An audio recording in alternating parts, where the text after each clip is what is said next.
টালিউডের পরিচিত অভিনেত্রী রীতা ভরি চক্রবর্তী হাই স্কুলে পড়ার সময় মডেলিংয়ের মাধ্যমে ক্যারিয়ার শুরু করেন।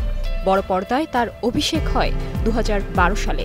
এর আগে ওগো বধূ সুন্দরী সিরিয়ালে দেখা যায় তাকে। সিরিয়ালে অভিনয় করেই দুই বাংলায় পরিচিতি পেয়েছেন রীতা ভরি।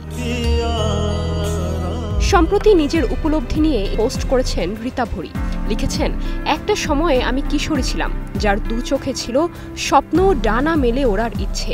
আমি নিজের জীবন নিজের শর্তে চালাই এবং নিজের বাড়াবাড়ির জন্য কখনো ক্ষমা চাইব না। তোমাদের ভালোবাসা আমার জীবনকে করে তুলেছিল এক রূপকথার মতো। অভিনেত্রী আরও লেখেন, একটা দিন এমন আছে যখন মনে হয় আমি একটা কাচের প্রাসাদে আটকে দিয়েছি। সবাই আমাকে বিচার করতে থাকে, তবুও আমি সবার কাছে কৃতজ্ঞ। অনেক ঘাত প্রতিঘাতের পর রীতা ভরি বাস্তবকে চিনতে শিখেছেন।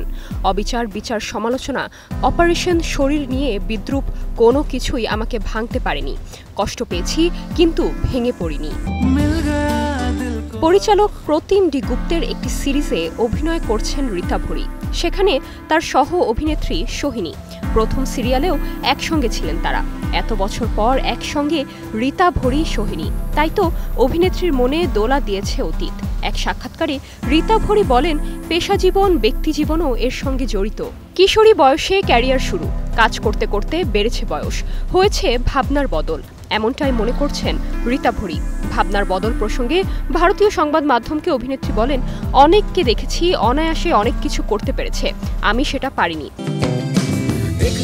তবে রীতা ভরি চক্রবর্তী নামটা জনপ্রিয়তা পেয়েছে, কারো কাছে আলাদা করে নিজেকে বোঝাতে হয় না। অভিনেত্রী জানান, কোনো কিছুর প্রতি তার লিপ্সা নেই। পরিবারকে ভালোবাসার পাশাপাশি নিজেকে ভালোবেসে বাঁচেন। নিজের প্রয়োজন পূর্ণ হলে হয়তো অভিনয়ও ছেড়ে দিতে পারেন।